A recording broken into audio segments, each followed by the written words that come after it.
Welcome to English Literature, UGC NET.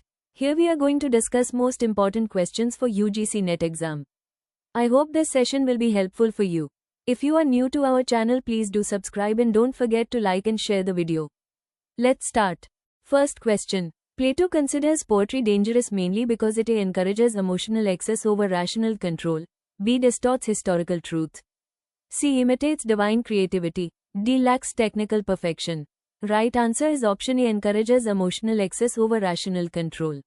Next question. Aristotle's preference for plot over character is based on the idea that A. plot reflects ethical values, B. plot imitates universal truth through action, C. character determines fate, D. plot ensures poetic justice. Right answer is option B. plot imitates universal truth through action. Next question. In Aristotle's theory, an aneuresis is most closely linked with a hamartia, B. catharsis, C. peripeteia, D. spectacle.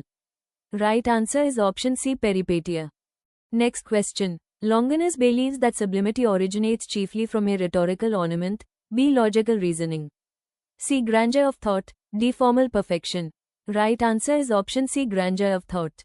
Next question. Horace's emphasis on decorum implies that a poetry must imitate nature exactly, B. style must suit subject and character, C. language must be highly ornamented, D. poets must follow Greek models rigidly. Right answer is option B. style must suit subject and character. Next question. Sidney elevates poetry above philosophy because poetry A. provides factual truth, B. combines delight with moral teaching, C. appeals only to imagination, D. rejects ethical concerns. Right answer is option B. combines delight with moral teaching. Next question. Dryden's advocacy of rhyme in drama is grounded in A. classical authority alone, B. French dramatic practice, C. audience reception and decorum, D. metaphysical aesthetics. Right answer is option C. audience reception and decorum. Next question. Dryden's use of the dialogue form in criticism suggests his belief in A. absolute rules, B. critical relativism, C. didactic certainty, D. moral dogmatism. Right answer is option B. critical relativism. Next question. Samuel Johnson's rejection of the unities is based on a romantic imagination, B. historical evidence, C. human psychology and common sense, D. religious doctrine. Right answer is option C. human psychology and common sense. Next question. Johnson's view of Shakespeare emphasizes Shakespeare's A. classical purity, B. moral didacticism, C. faithfulness to nature, D. formal symmetry. Right answer is option C. faithfulness to nature. Next question. Wordsworth's theory of poetic language seeks to A. preserve classical diction, B. reject metaphor, C. restore natural speech refined by emotion, D. abandon poetic tradition. Right answer is option C. restore natural speech refined by emotion. Next question. Wordsworth's idea of emotion recollected in tranquility suggests A. immediate emotional discharge, B. rational suppression of emotion, C. temporal distance between feeling and composition, D. spontaneous poetic improvisation. Right answer is option C. temporal distance between feeling and composition. Next question. Coleridge's secondary imagination differs from the primary imagination in being A. passive and mechanical, B. merely associative, C. conscious and artistic, D. universal and involuntary. Right answer is option C. conscious and artistic. Next question. Coleridge's objection to Wordsworth's diction arises mainly from A. its excessive simplicity, B. its philosophical depth, C. its inconsistency with poetic passion, D. its lack of musicality. Right answer is option C. its inconsistency with poetic passion. Next question. Arnold's idea of the best that is known and thought emphasizes A. canonical rigidity, B. cultural continuity and evaluation, C. aesthetic pleasure alone, D. historical documentation.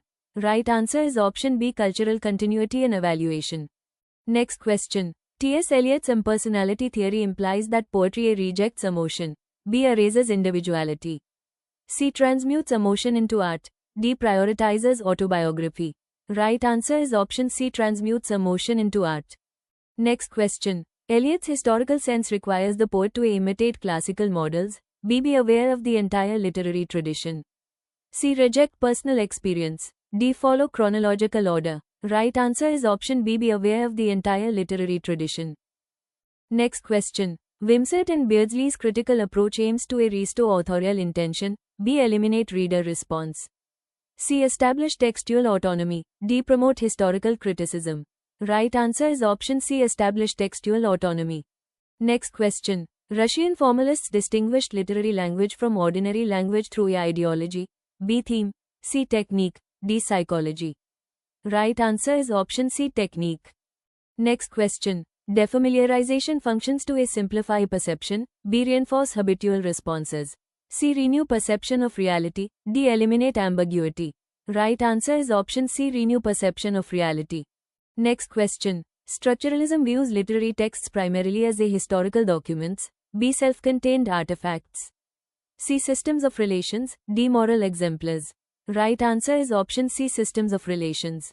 Next question. Saussure's concept of the sign emphasizes that meaning arises from a reference to reality, B, authorial intention, C, difference within a system, D, emotional association.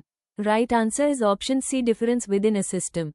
Question for you. Post-structuralism primarily challenges A, language as social system, B, stability of meaning, C, intertextuality, D, reader response. Submit the right answer below in the comment box.